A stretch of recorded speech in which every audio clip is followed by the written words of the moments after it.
challenging that Dad got when she got to the bottom of that hill.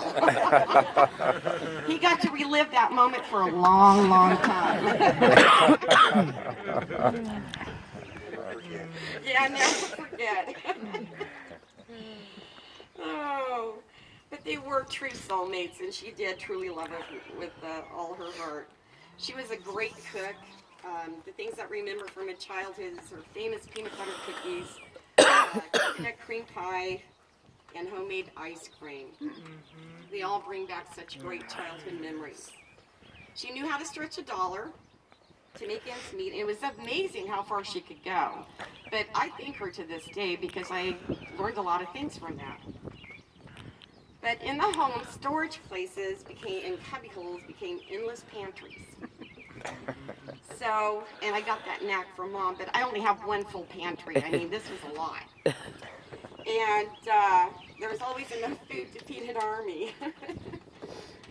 But she grew up in the Depression era, and she knew how hard they had to work for their money, and always wanted that stockpile. So, and there's nothing wrong with that. But it's just when we're over there and the cooking, it's just like, you know, where do I find this or that? And she knew right where everything was. So, and then Tim and I were looking at all the pictures, vacation, and they both worked really hard, but they believed in spending time as a family. We're thankful to have the close relationships we had with our parents. And they always showed their love and their care. And some families and some children don't have that with their parents. And we are very, very thankful. So we hope that our generation, our kids' generation, and our grandkids' generation can carry that passion and the love of family and continue it on after we're gone. This past year was hard for Mom, as the illnesses she learned to cope with for over 50 years began to take its toll. She had had heart surgery in November and was placed under Sage Hospice a few days before Christmas last year. See, I told you it was a book. We were thankful that we found a wonderful hospice team and a Christian home with special caregivers who were Laura and Hannah. They treated her like family and loved her very much.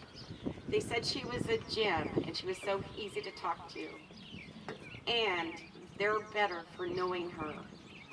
That's how much she meant to them. She had a chaplain that saw her every week. Her name was Brenda. And I received a call from Brenda last week, and she told me if I ever heard of Legacy of Life. And I said, no, I have not. And what they do is they plant trees in national forests, and that they're going to have a tree planted. I don't know if they'll name it Verbit, but that would be nice. And it will be in her honor, and that we would be receiving a certificate in the mail for the tree. And I thought, what a wonderful thing representing life. And so we look forward to receiving that certificate. But even as Mom's health began to fail, she could still make us laugh. She still arched those eyebrows. She still stuck her out her tongue at me. So, and she did want to get better, but I think she finally accepted it because Mom was a fighter to the end. Now, after 59 years, she finally knows how it feels not to have to struggle to take one breath. God has made her whole. We treasure all the loving memories, the talks that we had.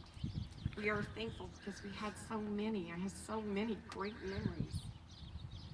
We imagine she's sharing her gift of talk up in heaven, and she is in awe of the glory of God. I know Mom is up there with the angels watching over each of us. She loved all of you so much. We will miss her for the rest of her lives.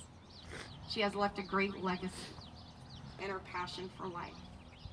Her unconditional love will continue through each of us.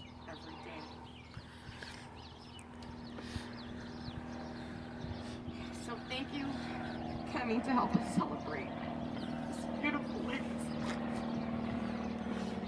She was so special.